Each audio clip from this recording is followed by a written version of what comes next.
Currently, Bitcoin and other cryptocurrencies are a minor player in the global financial market. But in the future, as it becomes more popular, could Bitcoin lead to the hyperinflation of the US dollar and other fiat currencies like my hometown Australian dollar? As I've been learning more about cryptocurrency, this question came to my mind that currently not many people are using cryptocurrency. Currently, it's very hard to get into it. It's quite confusing. People don't understand the technology, and you can't really trade it for anything decent, at least in regular life. If people are doing work on the internet, they can get paid for it, but I can't go down to my local bakery and buy a loaf of bread with Bitcoin. So it's not really used very commonly at the moment. And if we look at the market cap of all the cryptocurrencies, so not just Bitcoin, we can see it's around $557 billion as I'm recording this on the 25th of January, 2018. Now that is down from a high of almost over $800 billion, but it's still small amounts of money compared to the global market, which is in the tens of trillions, or if you count everything from fiat currency to gold and silver to commodities to businesses and stock exchanges, you're talking hundreds of trillions of dollars. So Bitcoin being at about $200 billion market cap and cryptocurrencies at $550 billion are just like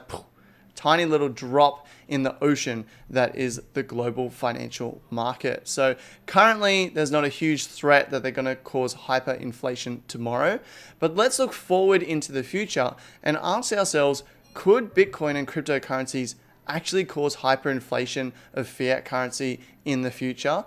It's a really interesting question to ask. Now, I'm going to let you know that I am no expert in this and I can't really talk about this from an expert opinion and give you my ideas of what I think. But I can ask this question, go through my thinking of it to help you ask this question and do your own research yourself and obviously make your own decisions. Also, there might be people out there who watch this and have more educated opinions. And if you could leave them in the comment section down below, that will be greatly appreciated. So let's have a look at this. Could Bitcoin lead to hyperinflation of the US dollar in the future?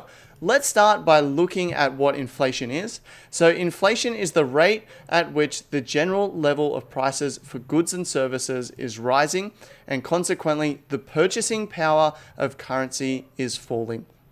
So we've all seen this over time. The things that we used to buy as kids are now so much more expensive. I used to buy an ice cream as a kid and it'll cost me 50 cents. And today that same ice cream at the same petrol station or the same corner store now costs $2 or 4 times as much in terms of my local currency. Yet it's the same ice cream that it was back when I was a kid. So this is inflation, the price of goods going up. And there are a myriad of things that cause inflation. I will leave a link in the description down below to a great video explaining inflation and what causes it. And it outlines 3 major causes of inflation. The first one is called cost push, where the cost to create a good go up in value, and so businesses need to pass on that cost to their consumers. So let's say we're making those ice creams and the cost of milk goes up for one reason or another. It's now more expensive to make and sell that ice cream, and so we pass that on to our consumers. So that's the first one, cost push. The second one is demand. So if there is increased demand for something and a limited supply, then the price will go up. So using our ice cream example again, let's say that there is a limited amount of freezers in the world, and so there is only a certain amount of ice creams that we can make and keep at any point in time, but people are loving ice creams, telling their friends about it, and so now twice as many people want to buy ice creams, but there's still the same supply of ice creams. Well, that's going to cause people to see an opportunity. Because there's so many people who want it, these people would be willing to pay more for it because there's a limited amount, and so the price goes up. And we've seen this with Bitcoin, where previously there was not a lot of demand for Bitcoin, but as demand has increased and the supply is pretty steady, in fact, there'll be a maximum 21 million Bitcoins ever created, and we're about, I think, 18 million or something like that at the moment. If we go and have a look, the circulating supply is currently 16,824,000. So there's only a limited amount of these, but the demand for it is increasing, so the price is going up. So that's the second cause. And the third cause is increased circulation. So this happens when the governments print money or when the governments borrow money, and so they're bringing increased circulation into their country. There's now more money to go around, which means people can spend more, which means, again, shop owners and businesses see an opportunity to raise the price because people now have more money and are willing to spend more. So there are your three causes: cost push, demand, and increased circulation. So let's use a simple example. Let's say that someone's mined a Bitcoin, okay, and they haven't paid anything for it. They mined it with free electricity they got from their mum. Okay, they mined a Bitcoin, and let's say we've got someone who's willing to pay $1 million for that Bitcoin. All right, this is an extreme example, but go with me.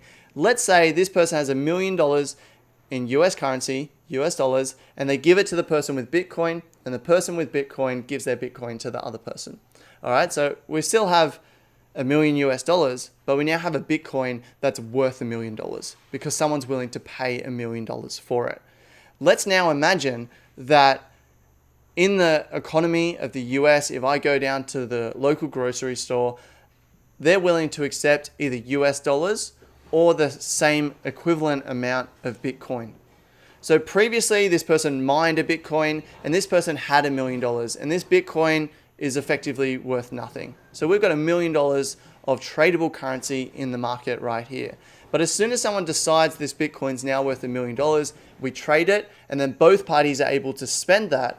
We now have $2 million tradable in that local economy. So that Bitcoin, which people believe is worth $1 million, is now tradable, as well as the US dollars, which is $1 million, which becomes tradable. And so what happened there is that you took something that was worth nothing, you gave it the value of $1 million, you allowed people to trade with it so it's fungible, people can trade it between each other, and you've now increased the supply of tradable currency. So even though the US dollar amount is still $1 million, in terms of total value in the system, it's effectively $2 million. So now imagine that the $1 million that we started with, imagine that's the entire US economy. The entire US economy is that $1 million. And this Bitcoin was worth nothing. And now we've traded it for $1 million. We've given it $1 million in value. And we've now split that. We now have $2 million of tradable currency. We have effectively doubled the supply of tradable currency in that market. So it takes time for inflation to happen, so it won't happen immediately. But over time, what's going to happen is you've gone from $1 million to now $2 million that people can trade. And so that $1 million of US dollars, once all the shops realize that there's more money in the market, people have more money to spend so they can jack up the prices, that $1 million now only represents half the economy. And so will effectively be worth half the amount. And so inflation has just gone to 100% because someone traded that Bitcoin. So that's an extreme example, but when you're seeing inflation of 100%, then that can lead to hyperinflation. More people want to get into Bitcoin, and that can downward spiral the effect. I hope that has explained it. I definitely think there is a potential future where fiat currency goes into hyperinflation because of cryptocurrency increasing the tradable supply. And so this is something that I don't know how governments will react to. I don't know how they can respond to it, if they can respond to it. But it's really interesting because if hyperinflation does happen, I would much rather own that cryptocurrency that is the good money that people are trying to get their hands on than the fiat currency that people are trying to get rid of, because each day it's worth less and less. So I hope that has been helpful to you guys, understanding how the future may pan out. Obviously, there are millions of factors that I haven't considered in doing this analysis and thinking about this. So this is not financial advice in any way, shape, or form, nor am I saying this is what will happen, but I'm more just asking, could this potentially happen? And I look forward and I say, yes, that is a potential outcome that could happen. It might be a rare chance of happening. It could be a high chance of happening. I have absolutely no idea. But there is a chance that Bitcoin and cryptocurrencies could lead to the hyperinflation and eventually the abandonment of the US dollar, of the Australian dollar, of fiat currency around the world. So This is a very interesting time that we're living in. It's a very exciting time that we're living in, but it could lead to a lot of unrest, and it could be a very dangerous time in the future. So it'll be very interesting to see how this pans out. I hope that you found this interesting. If you did, please give this video a like and subscribe. I do a lot of cryptocurrency tutorials every single day, so go ahead and subscribe to the channel. And while you're here, why not check out one of my other videos that I've done? I'm going to allow YouTube to recommend what they think you like, but go ahead and check out this recommended video, or check out this video, which is my most recently uploaded video, and learn more about cryptocurrency and prepare yourself for what's coming. Best of luck out there.